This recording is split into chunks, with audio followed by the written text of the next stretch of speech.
जीहू अपनी बेटी से मिलने जा रहा होता है कि तभी उससे कोई कॉल करता है जो उस पर नजर रखे हुए है। जीहुन उससे कहता है कि वो उसे छोड़ेगा नहीं और वो सोल चला जाता है। अब उसके पास बहुत पैसा होता है। वो अपने शरीर पर देखता है कि उसके कान के पीछे जीपीएस ट्रैकर लगा होता है जिसे वह चाकू से निकलता है। उधर जूहो नाम का एक खिलाड़ी, जिसे ये पता चलता है कि उस गेम को चलाने वालों में उसका भाई भी शामिल है, जिसे उसके भाई ने उसके कंधे पर गोली मारकर पानी में डाल दिया था, जिसके बाद वो एक किनारे पर पहुंच जाता है और उसे एक मछुआरे ने बचा लिया था। अब वो एक ट्रैफिक पुलिस में है। जूनहो का सीनियर उससे कहता है कि वो अब क्राइम पुलिस में लौट आए, लेकिन वो 3 साल के बाद भी वो उस जगह के बारे में बात करता है और उस गेम के बारे में सबको बताता है जिसका अभी तक कोई प्रूफ नहीं मिला था। जूनहो डेली समुद्र में जाता है और उस आइलैंड को खोजने की कोशिश करता रहता है जहां वह डेडली गेम खेला जाता है, लेकिन उसे वो जगह कहीं नहीं मिली। जीहुन अब एक मोटल में रहता है जो अभी भी उस रिक्रूटर की खोज में रहता है जिसने उसको गेम में जाने दिया था। जीहू से कुछ लोगों को हायर किया होता है जो मेट्रो स्टेशन पर जा जाकर उस आदमी की खोज करते हैं। जीहू का आदमी किम उससे कहता है कि वो कब तक उस आदमी को ढूंढते रहें।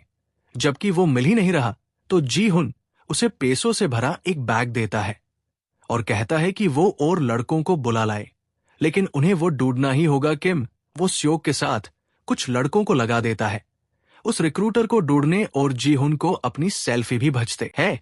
थोड़ी देर बाद किम और वो स्योक को वो रिक्रूटर किसी के ताकसी खेलता हुआ दिखाई देता है और वे जीहुन को ये खबर देते हैं तो वह उनसे उसके पीछे जाने को कहता है। किम उसे देखता है कि वो एक शॉप से 100 बर्गर लेता है और 100 लॉटरी टिकट्स लेता है और एक पार्क में जाता है जहां बहुत से गरीब लोग बैठे होते हैं। वो एक एक करके सबके पास जाता है और उन्हें एक हाथ में एक बर्गर और दूसरे में लॉटरी टिकट दिखता है और किसी एक को चूज करने को कहता है। ज्यादातर लोग लॉटरी टिकट लेते हैं लेकिन हार जाते हैं और ये सब किम और वो स्योक देख रहे होते हैं। जीहुन उनके पास तेजी से आता है, लेकिन ओवर स्पीडिंग की वजह से जूनहो उसका चालान काट देता है, लेकिन वो बिना कुछ कहे चला जाता है, जिससे जीहुन को उस पर शक होता है और उसके बारे में सर्च करने लगता है। उधर किम और स्योक रिक्रूटर का पीछा करते हैं। उसे अकेला पाकर वे सोचते हैं कि वे दोनों उसे पकड़ लेते हैं जिससे उन्हें पैसे मिल सके, लेकिन रिक्रूटर उल्टा उन दोनों को मारकर बेहोश कर देता है और उन दोनों को बांधकर उनके साथ स्टोन पेपर सीजर खेलता है और उस गेम में वह किम मारा जाता है।